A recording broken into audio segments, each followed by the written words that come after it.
నమస్తే, welcome to our channel. నేను సిరి. భారతిరెడ్డి అయితే షర్మిల గారిని వెంటాడుతుంది. ఏపీలో కాంగ్రెస్ అధ్యక్ష పదవి నుంచి తనని దించేయాలని చెప్పేసి అయితే తను చూస్తుంది. వెట్టకేల కంటే బెంగళూరులో జరిగిన అంటే జగన్మోహన్ రెడ్డి గారి ఇంకా డీకే శివకుమార్ గారి సమావేశం ఫలించినట్టేనా లేదా అనేది మనకి వివరించడానికి మనతో పాటు ఉన్నారు ప్రముఖ senior journalist, political analyst CS Rao గారు. నమస్కారం సార్. సార్, ఇప్పుడు చూస్తుంటే భారతిరెడ్డి గారు ఒక కంకణం కట్టుకున్నారు అని చెప్పేసి షర్మిల గారిని ఎట్లయినా కూడా కాంగ్రెస్ అధ్యక్ష పదవి నుంచి ఏపీలో దించేయాలని చెప్పేసి అనుకున్నారని చెప్పేసి వార్తలు వస్తున్నాయి. దానికి తగ్గట్టే మరి శివకుమార్తో జగన్మోహన్ రెడ్డి గారు భేటీ అయ్యారు. సో అది ఫలించినట్టేనా లేదా అంటారు? సో శివకుమార్ తోటి భేటీ అయ్యారా లేదనేది మనకు అఫీషియల్గా న్యూస్ అయితే లేదు. కానీ సోషల్ మీడియాలో కానీ మెయిన్ మీడియాలో కూడా కొన్నిట్లో వస్తున్నటువంటి ఒక స్పెక్యులేషన్స్ అలాంటి ఎందుకు వస్తున్నాయి అంటే డెఫినెట్గా వాళ్ళిద్దరు పొలిటీషియన్స్ కాబట్టి పూర్వ పరిచయాలు ఉన్నాయి కాబట్టి బెంగళూరు వెళ్ళాడు కాబట్టి ఖచ్చితంగా డీకే శివకుమార్ని కలవటమో ఫోన్ చేయటమో మాట్లాడటం ఏదో ఒకటి జరుగుతుంది అనేది అంతవరకు నమ్మొచ్చు. అయితే ఏం మాట్లాడుకుంటారు వాళ్ళంటే డెఫినెట్గా కాంగ్రెస్ పార్టీ, వైఎస్ఆర్ కాంగ్రెస్ పార్టీ ఆంధ్రప్రదేశ్లో ఉండే పరిస్థితులు వీటి గురించి అయితే మాట్లాడుకుంటారు. అంతకుమించి వేరే మాట్లాడుకోవడానికి అవకాశం లేదు. అలాంటి మాటలు మాట్లాడినప్పుడు డీకే శివకుమార్ సహజంగా ఏంటంటే కాంగ్రెస్ పార్టీ వైపు నిలబడతారు. సో ఇలాంటి సిచ్యువేషన్స్ వచ్చినప్పుడు భారతిరెడ్డి రోల్ ఉంటుందా డిసిషన్ మేకర్లో అని అంటే ఖచ్చితంగా భారతిరెడ్డి రోల్ ఉండే అవకాశం ఉంది. ఎలా సార్ అంటే చాలా వరకు చూసాము భారతిరెడ్డి గారు చెప్పిందే జగన్మోహన్ రెడ్డి గారు వింటారు అని చెప్పేసి అన్నారు. అంటే ఇక్కడ జగన్మోహన్ రెడ్డి గారు వింటారు కానీ పైన జగన్మోహన్ రెడ్డి కాకుండా వేరే వ్యక్తులు ఎందుకు వినే అవకాశం ఉందంటారు? ఆ వ్యక్తులు వింటాం కదా డెసిషన్. ఇప్పుడు వాళ్ళు సోనియా గాంధీతో మాట్లాడి డీకే శివకుమార్ ఒక డెసిషన్ చెప్తారు, వైఎస్ఆర్ కాంగ్రెస్ పార్టీ మీరు విలీనం చేయాలి కాంగ్రెస్ పార్టీలో అని చెప్పి చెప్తారు అనుకుందాం. విలీనం చేయాలంటే కొన్ని కండిషన్స్ పెడతారా లేదా? ఇప్పుడు షర్మిల కూడా వైఎస్ఆర్ తెలంగాణ పార్టీని కాంగ్రెస్ పార్టీలో విలీనం చేసేటప్పుడు కొన్ని కండిషన్స్ పెట్టారు. ఆ కండిషన్స్ ఫుల్ఫిల్ చేయడానికి కాంగ్రెస్ పార్టీ ఒప్పుకుంది కాబట్టి ఆవిడ విలీనం చేశారు. ఇప్పుడు కూడా వైఎస్ఆర్ కాంగ్రెస్ పార్టీ విలీనం చేయాలని అంటే కొన్ని కండిషన్స్ ఖచ్చితంగా పెడతారు. ఆ కండిషన్స్ ఎవరు పెడతారు? జగన్ పెడతారా, లేకపోతే షర్మిల పెడతారా, లేకపోతే భారతిరెడ్డి పెడతారంటే భారతిరెడ్డి పెట్టేటువంటి అవకాశం ఉందని చెప్పి వైఎస్ఆర్ కాంగ్రెస్ పార్టీలో కానీ లేదంటే వైఎస్ఆర్ కాంగ్రెస్ పార్టీ గురించి తెలిసినటువంటి వాళ్ళు కానీ ఎవరైనా కానీ సహజంగా భావిస్తారు. దానికి కారణం ఏంటంటే అసలు ఫ్యామిలీలో డిస్ప్యూట్ రావడానికి కారణం ఎవరు అని అంటే భారతిరెడ్డి అనేది అందరూ చెప్తున్నారు. ఆవిడ ఏం చేసిందో ఫ్యామిలీలో అనేది కూడా షర్మిల చెప్తా ఉన్నారు, సునీతారెడ్డి చెప్తున్నారు, విజయమ్మ చెప్తున్నారు. సందర్భానుసారంగా అనేక మంది అనేక రకాలుగా పరోక్షంగా కొంతమంది, ప్రత్యక్షంగా కొంతమంది భారతిరెడ్డి గురించి రకరకాలుగా చెప్తూ ఉన్నారు. అంటే ఈ మొత్తం డిస్టర్బ్ కావడానికి భారతిరెడ్డి కారణం అని చెప్పి వైఎస్ఆర్ కాంగ్రెస్ పార్టీలో ఉండేటువంటి వాళ్ళు కానీ లేదంటే వైఎస్ఆర్ కాంగ్రెస్ పార్టీని దగ్గర నుంచి చూస్తున్నటువంటి వాళ్ళు కానీ చెప్పేటువంటి మాట కదా. ఇప్పుడు షర్మిల బయటికి రావాల్సి ఎందుకు వచ్చిందని అంటే భారతిరెడ్డి అని చెప్తున్నారు. అలాగే అవినాష్ రెడ్డిని కాదని చెప్పి రాజకీయాలు చేయలేమా అని అంటే దానికి కారణం కూడా భారతిరెడ్డి అని చెప్తున్నారు. లేదు అవినాష్ రెడ్డికి కడప ఎంపీ స్థానం ఇవ్వాల్సిందని చెప్పి ఆవిడ పట్టుబడితేనే ఇచ్చారు, లేకపోతే జగన్మోహన్ రెడ్డి ఇచ్చిండేవాళ్ళు కాదు అనేది ఆ టాక్ కూడా అప్పట్లో వచ్చింది. సో ఇప్పుడు భారతిరెడ్డి ప్రమేయం ఎంత ఉంటుంది అని అంటే ప్రభుత్వంలో అంత గతంలో జగన్మోహన్ రెడ్డి ప్రభుత్వంలో అనేక సందర్భాల్లో అనేక చోట్ల భారతిరెడ్డి ప్రమేయం కనిపించింది. ఇప్పుడు భారతిరెడ్డి ఆధ్వర్యంలో ఇందిరా టెలివిజన్ ఉంది, అలాగే జగదీప్ పబ్లికేషన్స్ ఉంది.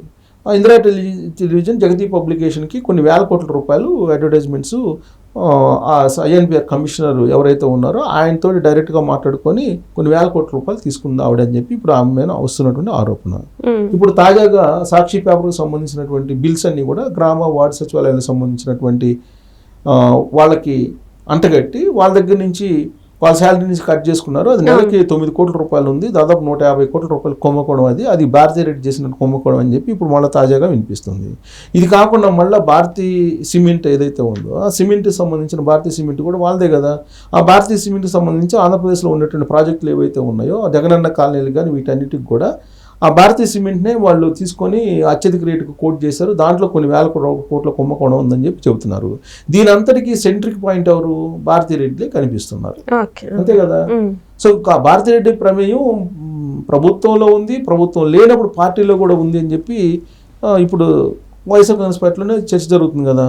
ఈవెన్ అప్పుడు జగన్మోహన్ రెడ్డి జైలుకి వెళ్ళినప్పుడు పాదయాత్ర షర్మిల ఎందుకు చేశారు అనే దాని మీద కూడా చర్చ జరిగినప్పుడు భారతిరెడ్డి కూడా చేయాలని ముందుకు వచ్చారు. కానీ షర్మిల నేను చేస్తాను అని చెప్పి ఆవిడ ముందుకు వచ్చారు కాబట్టి చేయమన్నారు. లేదంటే భారతిరెడ్డి చేత అప్పుడే పాదయాత్ర చేయించేవాళ్ళం అని చెప్పి ఒక టాక్ వచ్చింది కదా. అంటే ప్రతి అడుగున భారతిరెడ్డి యొక్క ప్రమేయం ఉంది. వైఎస్ఆర్ కాంగ్రెస్ పార్టీలో, అలాగే వైఎస్ఆర్ కాంగ్రెస్ పార్టీ ప్రభుత్వంలో ఉంది అనేది కొన్ని ఉదాహరణలు మనకు కళ్ళెదురు కనిపిస్తూ ఉన్నాయి. ఇలాంటి సందర్భంలో భవిష్యత్తులో వైఎస్ఆర్ కాంగ్రెస్ పార్టీ ఏం చేయాలి అనేది ఖచ్చితంగా డిసైడ్ ఫ్యాక్టర్ భారతిరెడ్డిది ఉంటుంది కదా. భారతిరెడ్డిది అయితే ఉండకుండా ఉండదు కదా. కాబట్టి ఇప్పుడు భారతిరెడ్డి పెట్టిన మొట్టమొదటి కండిషన్ ఏంటి అనే దాని మీద సోషల్ మీడియాలో రకరకాలుగా స్పెక్యులేషన్స్ వస్తున్నాయి. ఒకవేళ విలీనం చేయాల్సి వస్తే అప్పుడు ఆంధ్రప్రదేశ్ కాంగ్రెస్ పార్టీ అధ్యక్షురాలుగా షర్మిలని ఉండొద్దు, షర్మిలని తీసేయాలి. షర్మిలని వెంటాడుతుంది ఎవరు? భారతిరెడ్డి అనే విషయం అందరికీ తెలుసు. షర్మిల అనే సందర్భాల్లో చెప్పారు భారతిరెడ్డి కారణంగానే ఇవన్నీ జరుగుతున్నాయని చెప్పి ఇండైరెక్ట్గా డైరెక్ట్గా కొన్ని సందర్భాలు అన్నీ చెప్పారు. ఎందుకు ఆ విధంగా ఆవిడ చేస్తున్నారనే విషయం కూడా ఇండైరెక్ట్గా కొన్ని సంకేతాలు ఇచ్చారు షర్మిల. కాబట్టి ఇప్పుడు షర్మిలని వెంటాడుతున్నారు భారతిరెడ్డి. అటు ఇంట్లో ఆస్తుల పరంగా కానీ లేదా ఆమెకి రాజకీయపరమైన పదవుల విషయంలో కానీ భారతిరెడ్డి అడ్డుపడ్డారని చెప్పి వైఎస్ఆర్ కాంగ్రెస్ పార్టీలో టాక్ కదా. సో వాళ్ళిద్దరి మధ్య సయోధ్య కుదిర్చేటువంటి ప్రయత్నం చేసినప్పటికి కూడా ఎవరి వల్ల కాలేదు, లాస్ట్కి విజయం వల్ల కూడా కాలేదు అనేది వినిపిస్తుంది కదా. సో అలాంటప్పుడు షర్మిలని వెంటాడే వాళ్ళు ఎవరున్నారు? జగన్ లేకపోతే భారతిరెడ్డా? జగన్ ఇప్పటికి కూడా మా చెల్లెలు అంటున్నాడు కదా. ఇప్పుడు ఈ మొత్తం ఫ్యామిలీ ఎపిసోడ్కి సెంట్రిక్ పాయింట్ భారతిరెడ్డి కనిపిస్తున్నారు. రేపు రాబోయేటువంటి రోజుల్లో పరిణామాలకు కూడా భారతిరెడ్డి డెసిషన్స్ తీసుకుంటారు. ఇప్పుడు బెంగళూరు ఎవరెవరు వెళ్ళారు? జగన్మోహన్ రెడ్డి, భారతిరెడ్డి ఇద్దరు వెళ్ళారు. సో వాళ్ళిద్దరు కలిసే డీకే శివకుమార్ వాళ్ళతోటి మాట్లాడతారు కదా, ఖచ్చితంగా చర్చించుకుంటారు కదా వాళ్ళిద్దరు ఏం చేయాలి ఏంటి అనే దాని మీద. సో చర్చించుకున్న తర్వాత ఏం చేస్తారు? ఇప్పుడు భారతిరెడ్డి ఏంటి, షర్మిలని కాంగ్రెస్ పార్టీ అధ్యక్షురాలుగా తీసేయాలంటారు. సో అదొక కండిషను. నెక్స్ట్ కండిషన్ ఏం పెడతారు? ఆ కాంగ్రెస్ పార్టీ అధ్యక్షుడిగా జగన్మోహన్ రెడ్డి కావాలి అనేది ఇంకోటి పెడతారు. ఆ తర్వాత ఏం చేస్తారు? ముఖ్యమంత్రిగా ఒకవేళ అధికారంలోకి వస్తే కాంగ్రెస్ పార్టీ ముఖ్యమంత్రిగా ఎవరు ఉండాలి అనే దాని మీద కొన్ని కండిషన్స్ పెడతారు. ఇలాంటివన్నీ కండిషన్స్ పెట్టుకునేటువంటి అవకాశం ఉంది. సో వాటన్నిటికీ ఒప్పుకుంటే కాంగ్రెస్ పార్టీ అప్పుడు మెర్జింగా లేకపోతే పొత్తా లేకపోతే కలిసి వెళ్ళాలా లేకపోతే ఏం చేయాలి అనే దాని మీద ముందుకు అడుగేసేటువంటి అవకాశం ఉంది. సో డీకే శివకుమార్ అయితే ఈ ఆపరేషన్ చేపట్టాడు అనేది బెంగళూరు వర్గాల నుంచి వినిపిస్తుంది. ఆయన టేకప్ చేసిన తర్వాత దీన్ని ఏదో ఒక లాజికల్ కంక్లూషన్కి అయితే తీసుకెళ్తారు. షర్మిలాది కూడా అలానే నడిచింది, దాదాపు 6-7 నెలలు నడిచింది. ఒక్కోసారి ఇదిగో విలన్ అన్నారు, మళ్ళీ వెనక్కి వెళ్ళిపోయారు, అదిగో విలన్ అన్నారు, మళ్ళీ వెనక్కి వెళ్ళిపోయారు, లేదు తెలంగాణలో ఉంటుంది షర్మిల అని అన్నారు, లేదు మళ్ళీ ఆంధ్రప్రదేశ్లోకి వెళ్ళిపోతుంది అన్నారు. రకరకాలుగా మలుపులు తిరిగినాయి ఇష్యూస్. సో అలానే ఇప్పుడు బెంగళూరు కేంద్రంగా చేసుకొని ఒక సినిమా నడుస్తుంది, political cinema. Andhra Pradesh political cinema Bengaluru కేంద్రంగా నడుస్తుంది.